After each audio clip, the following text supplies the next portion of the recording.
뉴스 플러스 시작합니다. 미국의 황금기는 이제 막 시작됐다고 외친 도널드 트럼프 미국 대통령이 오늘부터 4년 임기를 시작했습니다. 이 취임 연설은 거침이 없었고 예고했던 것처럼 이 취임 첫날부터 바이든 정부의 모든 것들을 지우기 시작했습니다. 이 트럼프는 지지자들 앞에서 파리 기후변화 협정을 재탈퇴하는 행정명령에 서명하기도 했습니다. 자, 미국 현지 연결합니다. 김종학 특파원. 자, 오늘 트럼프의 취임 연설 마치 전 세계를 향한 선전포고처럼 들렸습니다.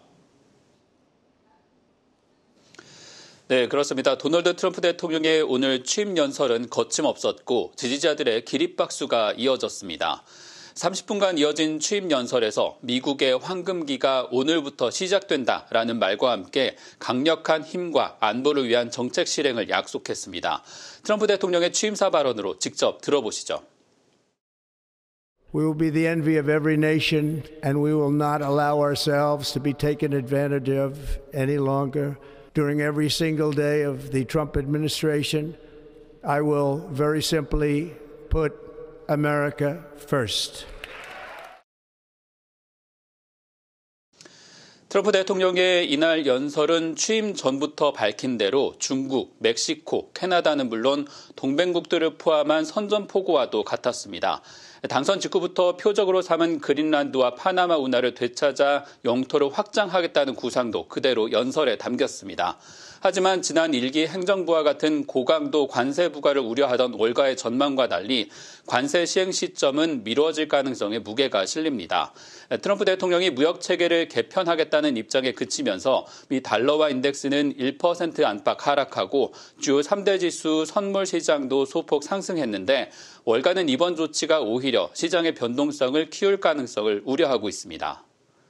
네, 트럼프 대통령이 예고했던 대로 이 취임 첫날부터 많은 행정명령들이 연이어 쏟아졌습니다. 이 백악관 기자단과의 기자회견까지 나서면서 많은 내용들이 나왔는데 한번 정리를 해보죠. 네, 도널드 트럼프 대통령이 상식을 회복할 행정명령이라 부른 정책들은 오늘부터 집행에 들어갔습니다. 지지자들이 모인 대형 경기장 연단에서 전기차 의무화 등 전임 바이든 정부 정책을 일괄 철회하는 서명으로 임기를 시작했습니다. 4년 만에 대통령 집무실에 돌아온 트럼프는 미국과 멕시코 남부 국경에 대한 국가 비상사태와 국가 에너지 비상사태에 대한 행정명령에도 잇따라 서명했습니다. 불법 이민에 대한 단속을 즉각 강화하고 미 남부 국경에 인접한 범죄단체는 테러 집단으로 규정해 군사 개입 가능성까지 열어놨습니다. 이날 서명과 함께 진행한 기자회견에서 트럼프 대통령은 멕시코와 캐나다에 대한 25%의 관세를 다음 달 1일부터 적용할 가능성이 있다고 밝혔습니다. 중국에 대한 관세 부과 행정명령은 없었지만 현재 미국 내 금지 법원에 묶인 소셜미디어 틱톡 지분을 지렛대로 삼아 25%에서 100% 관세도 부과할 수 있다고 언급했습니다. 트럼프 대통령은 바이트댄스가 운영하는 틱톡이 미국의 젊은이들의 정보를 가져가는 것보다 중국이 만드는 첨단 군사장비 문제가 더 크다고 강조했습니다. 한편 미국 정부 사상 첫 효율성위원회 창설 명령에도 서명해 유착과 예산 낭비의 근원으로 불리는 연방 관료조직 해체에 돌입했습니다. 지금까지 뉴욕에서 전해드렸습니다.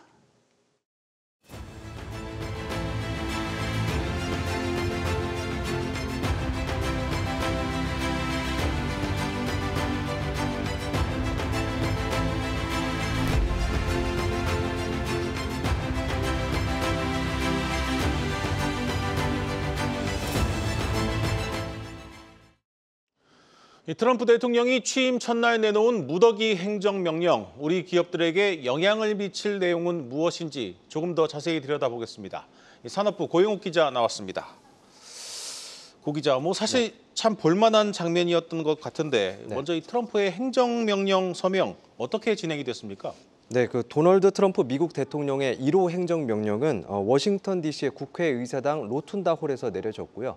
내용은 바이든 전 대통령의 행정명령 78개를 철회하는 것이었습니다. 로툰다 홀에서 5분가량 8개의 행정명령에 서명한 뒤에 백악관 대통령 집무실로 이동해서 추가 행정명령을 내렸습니다.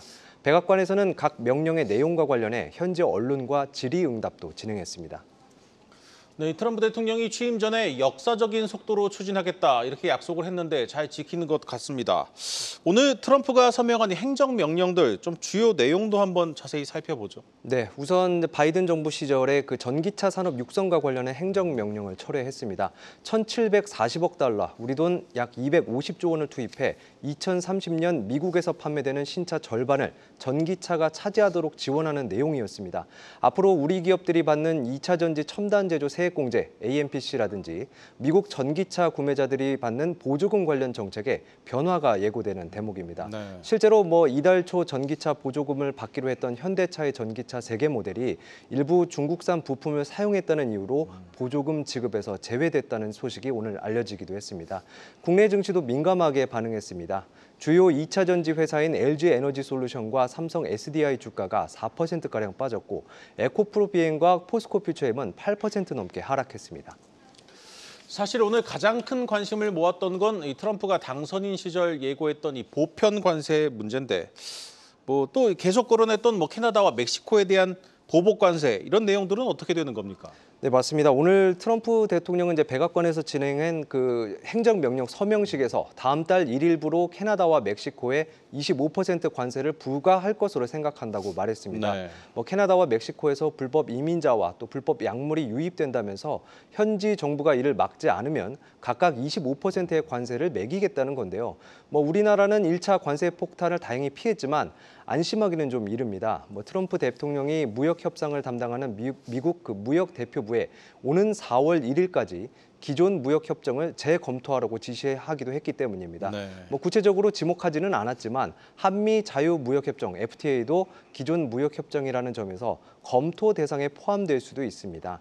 트럼프 대통령은 앞서 2016년 대선에서 한미 FTA를 일자리 킬러라고 비난하면서 개정하겠다고 공언을 했고요. 또 실제로 재협상으로 이어진 바 있습니다. 한미 FTA에도 불구하고 미국이 20%의 보편 관세를 부과하면 우리나라의 연간 수출액이 최대 448억 달러, 우리 돈 약 65조 4천억 원이 줄어들 것이라는 분석도 나옵니다. 관세는 소비자가 부담하는 세금인 만큼 시행하면 이제 물가를 자극할 가능성이 있습니다. 이렇게 되면 연방준비제도의 기준금리 결정에도 영향을 미칠 수 있습니다. 네, 이번 이 트럼프의 취임식은 여러모로 많은 얘기들을 남긴 것 같습니다. 우리 기업인들도 참 많이 갔는데 이 장소가 야외에서 이 실내로 바뀌면서 못 들어가신 분들도 많죠. 맞습니다. 이번 트럼프 대통령의 취임식이 이제 국회의사당 로툰다 홀에서 열리는 걸로 바뀌면서 미국을 찾았던 우리 기업인들 상당수가 헛걸음을 하게 됐습니다. 로툰다 홀에는 600명 정도만 수용할 수 있는데 한국에서는 조현동 주미대사가 유일하게 입장한 것으로 알려졌습니다. 인근의 체육관 캐피털 원 아레나에서 실시간으로 중계된 영상으로 이 취임식 장면을 볼 수도 있었는데요. 이곳은 2만 명 정도 수용할 수 있습니다. 다 합쳐도 당초 배부했던 취임식 그 티켓 22만 장 중에 10%도 안 됩니다. 재계에서는 이제 정용진 신세계그룹 회장 그리고 김범성 쿠팡 의장, 최준호 패션그룹 형지 부회장 정도가 이 자리에 참석한 것으로 알려졌습니다.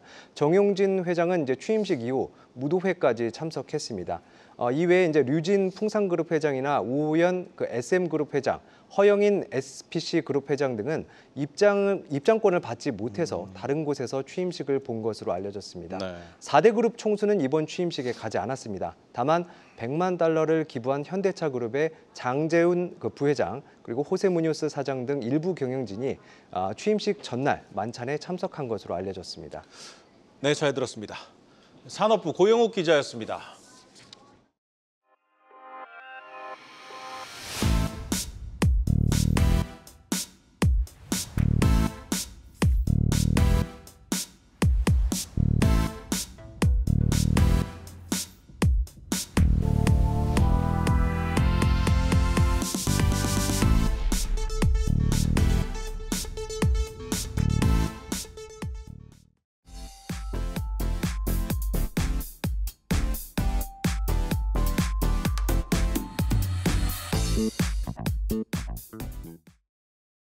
증시 이슈 짚어보는 박혜린의 마켓 톡톡 시간입니다. 도널드 트럼프 미국 대통령 취임 첫날 우리 증시는 변동성이 큰 하루였습니다. 트럼프 대통령이 캐나다와 멕시코에 대한 관세 부과 계획을 언급하자 한국 역시도 관세 폭탄의 사정권에서 벗어날 수 없다는 공포감이 그대로 밀려든 탓입니다.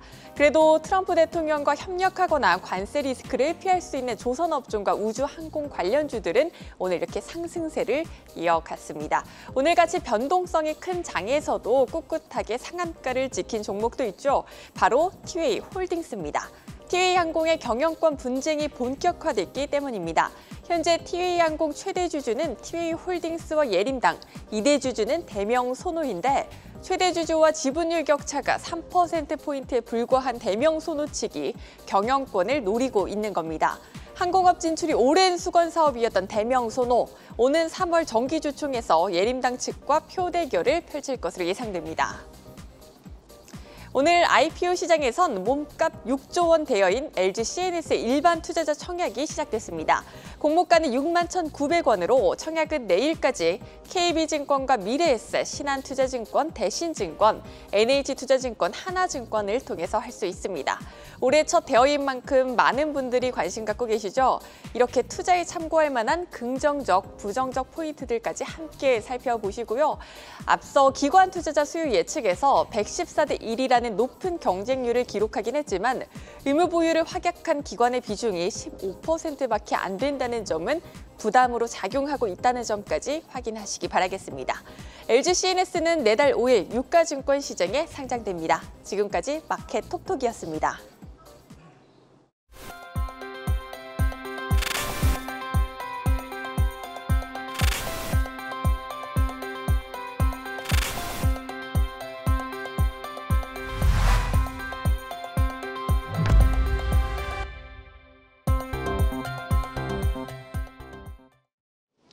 법원이 고려아연 경영권 분쟁의 최대 쟁점인 집중투표제 도입과 관련해 MBK 파트너스와 영풍의 손을 들어줬습니다. 이번 결정으로 MBK와 영풍 측은 유리한 고지를 점하게 됐습니다. 반면 최윤범 고려아연 회장, 경영권을 잃을 위기에 놓였습니다. 취재기자 연결합니다. 배창학 기자, 자세한 내용 전해주시죠. 오는 23일로 예정된 고려아연 임시주주총회에서 집중투표제 도입이 무산됐습니다. 집중투표제는 고려아연 경영권 분쟁의 승자를 가릴 수 있는 핵심 안건으로 꼽혔습니다. 서울중앙지방법원은 오늘 오후 MBK 파트너스 측이 제기한 집중투표제 상정금지 가처분 신청을 받아들였습니다. 재판부는 고려아연의 집중투표 청구는 상법의 규정을 위반한 것으로 적법한 청구로 볼 수 없다라고 밝혔습니다. MBK 측은 법원의 가처분 신청 결정을 존중한다는 입장을 냈고 고려아연 측은 현재 결정문 검토를 위한 회의에 들어간 상황입니다. 집중투표제 도입 무산으로 MBK 측이 임시주총에서 벌어질 표대결에서 승리할 가능성이 높아졌습니다. MBK 측이 절반에 가까운 의결권을 갖고 있는 만큼 14명의 이사 후보 전원이 이사회에 들어갈 가능성이 커졌습니다.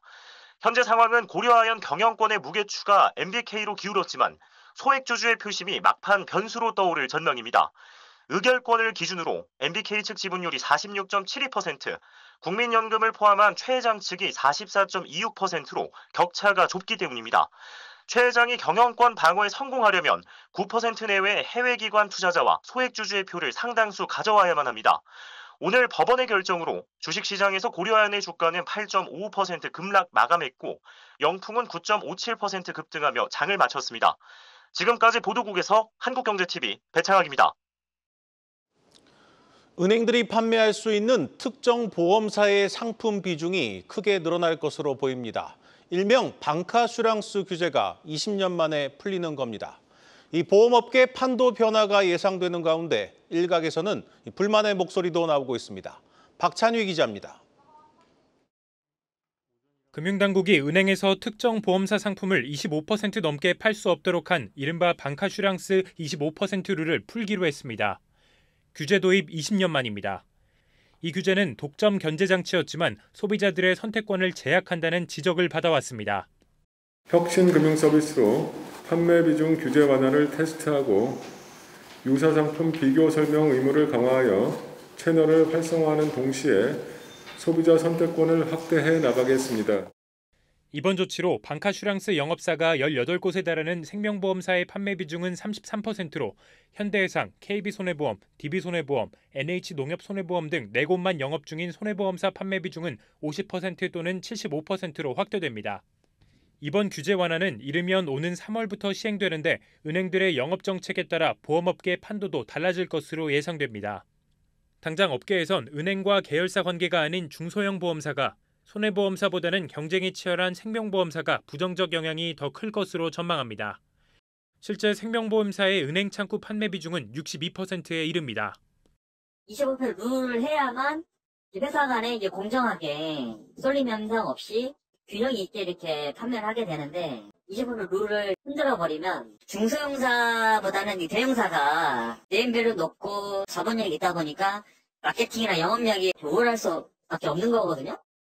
이에 대해 당국은 계열사 몰아주기 우려를 감안해 계열사 판매 비중을 25%로 제한했고 앞으로 은행별 제휴보험사의 월별 판매 비중을 공시하는 등 우월적 지위와 자본 남용이 발생하지 않도록 철저히 감시한다고 밝혔습니다. 한국경제TV 박찬유입니다.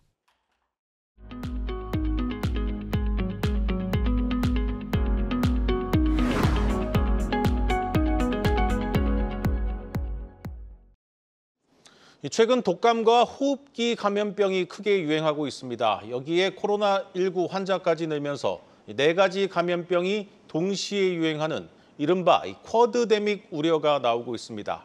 이 병원들마다 환자로 북새통인데 이번 설 연휴가 고비가 될 것으로 보입니다. 산업부 이서우 기자 나왔습니다. 이 기자, 먼저 지금 상황이 얼마나 좀 심각한 겁니까? 일단 쿼드데믹이 뭔지부터 조금 짚고 갈 건데요. 이름부터 알 수 있듯이 이 4가지 호흡기 감염병이 동시에 유행하는 현상을 쿼드데믹이라고 합니다. 먼저 인플루엔자, 즉 독감 환자가 최근 8년 만에 최대치를 기록했습니다. 이번 달 첫째 주 독감 의심 환자는 1000명당 99.8명 수준이었는데요. 그러니까 10명 중에 1명은 독감에 준하는 증상을 겪고 있다는 건데 이는 2016년 1000명당 86.2명을 기록한 이래 최고 수준입니다. 일반적으로 외래 환자 1000명당 8.6명까지 유행이라고 말을 하거든요. 그러니까 지금의 수준은 사실상은 대유행이다 이렇게 말을 할 수가 있는 거죠. 현재 병원에서는 환자가 심하게 몰려서 진료를 받지 못하고 돌아가는 경우도 빈번하게 일어나고 있다고 합니다. 또 여기에 더해서 코로나 발병률도 좀 다시 증가하는 추세인데요. 이 코로나 입원 환자 수치를 좀 보면 지난해 12월 첫째 주 64명에서 올 1월 첫째 주 143명으로 한 달 새에 2배 넘게 뛰었습니다. 또 여기에 독감, 코로나 외에도 또 호흡기 세포 융합 바이러스, RSV, 사람 메타 뉴모 바이러스, HMPV 이렇게 이름도 생소하잖아요, 사실. 근데 지금 이게 전 세계적으로 특히 중국을 중심으로 HMPV가 대유행을 하고 있습니다. 모두 증상은 감기와 비슷하게 콧물, 기침 이런 증상을 보이는데요. 특히 역류가 주로 감염되는 특징이 있어서 좀 주의가 필요하고요. 특정한 치료약이 없어서 증상을 개선시키는 대증요법으로 좀 치료를 할 수밖에 없습니다. 네, 그런데 이렇게 호흡기 질환 4가지가 동시에 유행을 하는 게 흔치 않은 일 아닙니까? 아닙니다. 이게 전문가들에 따르면요. 매년 겨울마다, 그러니까 겨울철마다 4가지 호흡기 질환이 동시에 유행하는 거는 흔했던 일이라고 합니다. 겨울철에는 아시다시피 또 야외 활동이 줄고 바이러스가 좀 살기 쉬운 환경이 되잖아요. 특히 지난해 10월 이후에 연말까지 기온이 예년보다 높았는데 최근에 한파 등으로 기온이 급격하게 떨어진 것도 악화 요인입니다. 문제는 유독 이번 독감이 확산 속도가 비교적 빠르고 규모가 크다는 점인데요. 감염내과 전문의들은 정점은 아직 오지 않았다면서 이번 달 설 연휴 동안 사람들이 모이면 더욱 확산될 수밖에 없다고 입을 모았습니다. 또 참고로 말씀을 드리면 이제 현재 미국은 이미 쿼드데믹을 좀 겪고 있는 것으로 알려집니다. 국내와 동일하게 독감, 코로나, RSV가 유행을 하고 있고요. 여기다가 노로바이러스까지 급증을 하고 있습니다. 이 해당 질환들의 공통점이 있는데요. 바로 전염성이 강하다는 겁니다. 아시다시피 또 해외 여행이 많아지잖아요. 겨울 방학도 그렇고 명절 기간이 지금 겹쳐 있기 때문에 더 확산이 되면 4, 5월까지도 이 유행이 지속될 수 있다는 분석도 나옵니다. 이번 설 연휴가 유행의 고비가 될 것으로 보이는데 일부에서는 감기약 품절 사태에 대한 우려까지 나오고 있습니다. 몇 년 전에는 해열제가 품귀 현상을 빚기도 했는데 이번엔 문제가 없는 겁니까? 일단은 이제 국내 제약사들의 경우에는 이제 공급이 원활하게 되고 있다고는 하는데요. 네. 이 독감 치료제 대표 제품이잖아요. 이 타미플루, 이제 타미플루라고 하는 이 제품은 현재 품절난을 겪고 있습니다. 네. 이 미국의 길리어드사의 제품인 타미플루는요. 인근 약국 지금 10곳에 제가 문의를 한 결과 8곳에서 품절이었습니다. 이 약국 관계자들은 도매상에도 현재 재고가 없어서 대신에 국내 제약사의 복제약 등을 더 주문을 해서 판매 중이라고 설명했습니다. 이 때문에 타미플루와 같은 성분의 복제약과 함께 또 해열 진통제나 진해 거담제 등 이 감기 제품 라인업들을 보유한 국내 제약사들이 있잖아요. 종근당도 있고 대웅제약, 대원제약 이런 국내 제약사들이 반사수혜로 뜻밖의 반사수혜로 판매가 조금 늘고 있다. 그런 것으로 지금 분석이 됩니다. 일단 말씀드린 것처럼 이 독감이나 코로나 그리고 RSV까지 모두 호흡기 증상 위주라서요. 이에 대한 약들도 대부분 겹치기 때문입니다. 먼저 업계 인터뷰 듣고 오겠습니다. 최근에 인플루엔자 등 각종 호흡기 감염병이 유행함에 따라서 저희 콜레원 등 감기약 제품의 매출이 예년 대비해서 약 한 10% 이상 증가세를 보이고 있습니다. 다만 국내 업계 관계자들은요. 코로나19 팬데믹 당시와 같이 대란까지는 일어나지 않을 거다. 그렇게까지 수요가 크진 않을 것이라면서 공급 역시 원활히 되고 있다고 설명했습니다. 결국 예방이 최선책인데 지금이라도 백신을 맞아야 하는 겁니까? 맞습니다. 전문가들은요. 이제 현재까지 예방 접종을 맞지 않았더라도 지금이라도 빠른 시일 내에 맞으라고 좀 권고를 하고 있는데요. 호흡기 질환은 직장이나 학교 등 사람들이 많이 모이는 곳에서 잘 확산되는 그런 특성이 있기 때문에 KF 마스크 착용하는 것도 또 방법으로 꼽히고요. 또 연휴에는 중년 또 장년층 사이에서 감염률이 증가할 수 있는 점이 또 문제로 꼽히는데요. 이 회복이 빠른 청년층과 달리 65세 이상이면 더 심하게 또 앓을 수 있고 치명률도 더욱 올라가기 때문입니다. 이 전문의들은 독감 등 증상이 이미 나타났다면 타인과 접촉하지 말고 일반 의약품보다는 병원 처방약을 빠르게 복용하는 것이 중요하다고 강조했습니다. 잘 들었습니다. 산업부 이서우 기자였습니다.